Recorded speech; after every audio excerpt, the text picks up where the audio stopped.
ఈరోజు భారతదేశం గర్వించదగ్గ స్థాయిలో ఈరోజు భారత ప్రధాని నరేంద్ర మోదీ గారి సారథ్యంలో ఈరోజు కేంద్ర ప్రభుత్వం అమలు చేస్తున్నటువంటి సంక్షేమ పథకాల దృష్ట్యా కావచ్చు, ప్రజా సంక్షేమ పరిపాలన నిర్ణయాల దృష్ట్యా కావచ్చు, ప్రపంచ దేశాలు కూడా ఈరోజు వంగి వంగి నమస్కారాలు చేస్తుంటే ఈరోజు భారతదేశంలో ఉంటూ తల్లి పాలు తాగుతూ తల్లి పాలు తాగి రొమ్ము గుద్దినట్టు ఈరోజు పార్లమెంటు వర్షాకాల సమావేశాలు జరుగుతుంటే ఈరోజు విద్యార్థుల యొక్క ముసుగులో కాక్రోచ్ జనతా పార్టీ నాయకులు కావచ్చు, వాటి ముసుగులో కొన్ని అదృశ్యకర శక్తులు నడిపిస్తున్నాయని చెప్పేసి మనం పేర్కొనవచ్చు స్పష్టంగా. ఈరోజు పార్లమెంట్లో వర్షాకాల సమావేశాల సందర్భంగా యువతకు కావచ్చు, ప్రజలు కావచ్చు, ఎవరికైనా కూడా నిరసన గలం తెలిపే హక్కు ఉంది. అది రాజ్యాంగం మనకు కల్పిస్తుంది. ఈరోజు రాజ్యాంగం యొక్క హక్కులకు తూట్లు పొడుస్తూ కేవలం విద్యార్థుల యొక్క ముసుగులో ఈరోజు పార్లమెంటు సమావేశాల దృష్ట్యా పార్లమెంటు మీద కూడా దాడి చేయడానికి కూడా మేము సిద్ధమని చెప్పేసి అక్కడ పాల్గొన్నటువంటి కొంతమంది యువకులు నిజంగా పేర్కొనడం సిగ్గుచేటు. ఈరోజు నిజంగా నిరసనకారుల పేరుతో అక్కడ ఉన్నటువంటి పనిచేస్తున్నటువంటి పోలీసుల మీద కావచ్చు, మీడియా మీద కావచ్చు, మహిళల మీద కావచ్చు రాళ్ళు దాడి చేయడం కానీ, అక్కడ ఉన్నటువంటి బైక్స్ కానీ, కార్స్ కానీ, మొట్టమొదటి హైడ్రోజన్ ట్రైన్ మీద ఈరోజు రాళ్ళు రువ్వడం కానీ నిజంగా సిగ్గుచేటు. ఈరోజు దీని వెనకాల ఉన్నటువంటి ఆమ్ ఆద్మీ పార్టీ నాయకులు అరవింద్ కేజ్రీవాల్ కావచ్చు, అదేవిధంగా దీని వెనకాల ఉన్నటువంటి కొన్ని అదృశ్య శక్తులు, కొన్ని రాజకీయ పార్టీలు కూడా ఉన్నాయని చెప్పొచ్చు. ఈరోజు ఎక్కడో పార్లమెంటు సమావేశాల సందర్భంగా ఢిల్లీలో ఈరోజు కాక్రోచ్ జనతా పార్టీ నాయకులు కావచ్చు, విద్యార్థులు కానీ ధర్నాలు చేస్తుంటే ఎక్కడో ఉన్నటువంటి బంగ్లాదేశ్కు సంబంధించినటువంటి ఉగ్రవాద సంస్థ ఈరోజు మద్దతు తెలపడం, అదేవిధంగా పాకిస్తాన్ సంస్థలు కావచ్చు, అదేవిధంగా ఇతర ఉగ్రవాద సంస్థలు ఈరోజు మద్దతు తెలపడం నిజంగా సిగ్గుచేటు.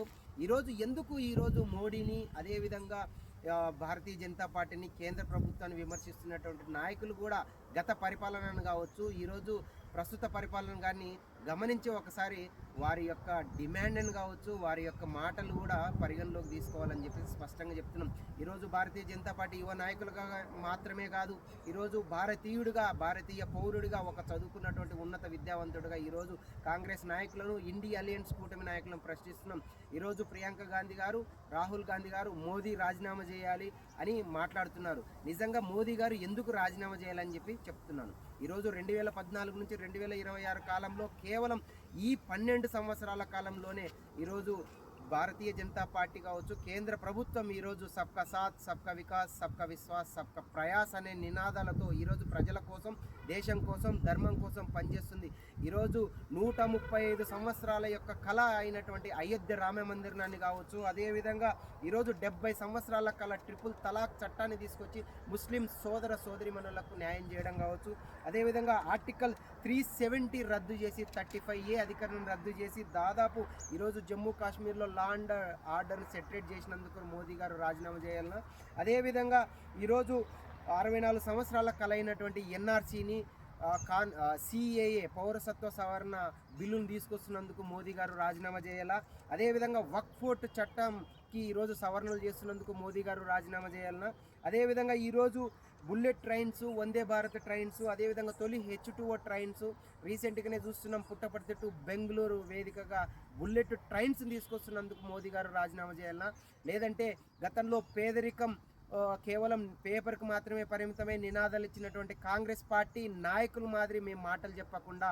ఈరోజు దేశంలో పేదరికాన్ని తగ్గించడమే కాకుండా ఈరోజు టాప్ 11 ఆర్థిక వ్యవస్థ నుంచి టాప్ 4 ఆర్థిక వ్యవస్థలోకి వెళ్ళినందుకు మోదీ గారు రాజీనామా చేయాలా, దీనికి కాంగ్రెస్ పార్టీ నాయకులు చెప్పాలి. అదేవిధంగా ఈరోజు దేశంలో నీట్లో పేపర్లో అవకతవకలు జరిగాయని చెప్పేసి విద్యార్థుల యొక్క ముసుగులో నిరసనకారులు చేస్తున్నారు. దీని మీద కూడా సాక్షాత్ పార్లమెంటు వేదికగా నరేంద్ర మోదీ గారు మాట్లాడడం జరిగింది. అదేవిధంగా ధర్మేంద్ర ప్రధాన్ గారు మాట్లాడింది. ఖచ్చితంగా నీటిలో ఎవరైనా దోషులు ఉంటే ఖచ్చితంగా శిక్షిస్తామని చెప్పారు. ముఖ్యంగా నీటిలో అవకతవకలు జరిగిన తర్వాత మళ్ళీ నీట్ పరీక్షలు చేశారు. చాలామంది విద్యార్థులు నీటిలో క్వాలిఫై అయ్యి ఈరోజు డాక్టర్లుగా వాళ్ళు వృత్తి విద్యా కోర్సులో జాయిన్ అయితే ఈరోజు నీట్ పేపర్లో అవకతవకలు జరిగాయని చెప్పేసి ప్రశ్నిస్తామని చెప్పేసి ఈరోజు పార్లమెంటు సమావేశాల సందర్భంగా గూండాలను రౌడీజంలను బయటికి తీసుకొచ్చి వ్యక్తులను తీసుకొచ్చి ఈరోజు కేవలం భారతీయ జనతా పార్టీని కావచ్చు, అదేవిధంగా మోదీని కావచ్చు, దేశం యొక్క ప్రతిష్టను ప్రపంచ దేశాల కింద దిగజారుస్తున్నటువంటి ఇండియా అలయన్స్ కూటమి నాయకులు ఒక్కసారి గుండె మీద చేసుకొని ప్రశ్నించుకోవాలి. ఒక్కసారి చూద్దాం, నిజంగా ప్రియాంక గాంధీ గారు, ఇండియా అలయన్స్ కూటమి నాయకులు, రాహుల్ గాంధీ గారు, ఇతర నాయకులు ఈరోజు మోదీని రాజీనామా చేయాలని చెప్పి పేర్కొంటున్నారు కదా. ఈరోజు ఇంత పరిపాలన చేసినా కూడా మోడీ గారి మీద అవాకు చెవాకులు పెడుతున్నారు కదా. గతంలో 2004 నుంచి 2014 హయాంలో, యూపీఏ హయాంలో ఎన్నో వేల కోట్ల, లక్షల కోట్ల కుంభకోణాలు జరిగాయి. దాన్ని సాక్షాత్తు మీడియా ముఖంగా ఈరోజు తెలియజేస్తున్నాం. ఈరోజు యూపీఏ హయాంలో 2004లో మన్మోహన్ సింగ్ గారు ఈరోజు ప్రధానమంత్రిగా ఉన్న కాలంలో, గతంలో 50 సంవత్సరాల కాలంలో కాంగ్రెస్ ప్రభుత్వం పరిపాలించింది. 2G స్పెక్ట్రమ్ టెలికాం లైసెన్స్ కేటాయింపుల కేసు కుంభకోణంలో దాదాపు 1.76 లక్షల కోట్ల నష్టం జరిగింది మీ హయాంలో కాదా. అదేవిధంగా బొగ్గు బ్లాకుల కేటాయింపు, బొగ్గు గనుల కుంభకోణం దాదాపు 1.76 లక్షల కోట్ల నష్టం జరిగింది మీ హయాంలో కాదా. అదేవిధంగా 2010 ఢిల్లీ కామన్వెల్త్ కుంభకోణంలో మీ ఎన్నో వేల కోట్ల నష్టం జరిగింది కాంగ్రెస్ హయాంలో కాదా. అదేవిధంగా కార్గిల్ విజయ్ దివస్ రేపు జూలై 26న మనం అంటున్నాం. కార్గిల్ యుద్ధంలో అమరులైనటువంటి సైనిక కుటుంబాలకు కూడా ఇచ్చేటువంటి స్థలాలలో ఆదర్శ్ హౌసింగ్ కుంభకోణంలో కూడా పాత్ర ఉన్నది మీ కాంగ్రెస్ నాయకులకు కాదా. అంతెందుకు ఈరోజు భారతదేశాన్ని డిఫెన్స్ అకాడమీని కూడా, డిఫెన్స్కి కావచ్చు, ఎయిర్ ఫోర్స్, ఆర్మీ, నేవీకి కూడా ఈరోజు డిఫెన్స్లో భారతీయ జనతా పార్టీ కేంద్ర ప్రభుత్వం ఈరోజు రక్షణ శాఖ కూడా ఇస్తుంటే, ఆపరేషన్ సింధూర్తో కూడా పాకిస్తాన్కి, శత్రు దేశాలకు కూడా చుక్కలు చూపించినటువంటి ప్రభుత్వం ఇప్పుడున్నటువంటి కేంద్ర ప్రభుత్వం. గతంలో చూసుకుంటే 2006లో ముంబైలో రైల్వే పేలుళ్ళు కావచ్చు, అదేవిధంగా 2008 నవంబర్ 26 ఈరోజు ముంబై తాజ్ హోటల్ ఉగ్రదాడి కావచ్చు, అదేవిధంగా 2005, 2008 ఢిల్లీ పేలుళ్ళు కావచ్చు. ఒక్కసారి మీ పరిపాలనని, గత 50 సంవత్సరాలు మీరు పరిపాలించినటువంటి కాలాన్ని, ప్రస్తుతం 12 సంవత్సరాల పరిపాలన కాలాన్ని ఒక్కసారి బేరీజు వేసుకొని చెప్పేసి ముఖ్యంగా చెప్తున్నాం. ఈరోజు జెన్జీ కిడ్స్ అందరూ మోదీ కోసమే ఉన్నారు. ఎందుకంటే మోదీ గారు దేశం కోసం, ధర్మం కోసం, ప్రజల కోసం పనిచేస్తున్నారు. మోదీ గారు మాలాంటి నాయకుల గుండెల్లో కావచ్చు, సామాన్య ప్రజల గుండెల్లో కానీ ఖచ్చితంగా ఉంటారు. ఈ కాక్రోచ్ జనతాదళ్ పేరిట ఈరోజు యువకులు, విద్యార్థుల ముసుగులో ధర్నా చేస్తున్నటువంటి ఇలాంటి గూండాలను, రౌడీజాను ఖచ్చితంగా ఈరోజు నిరసనకారులను, అక్కడ ఉన్నటువంటి పోలీసులు లాఠీచార్జ్ చేయడాన్ని ప్రతి ఒక్కరూ సోషల్ మీడియాలో ట్రోల్ చేస్తున్నారు. అయ్యా, నేను ఒకటే చెప్తున్నాం, వాళ్ళు నిజంగా విద్యార్థులు అయితే పెప్పర్ స్ప్రేలు పోలీసు అధికారుల మీద చల్లుతారా?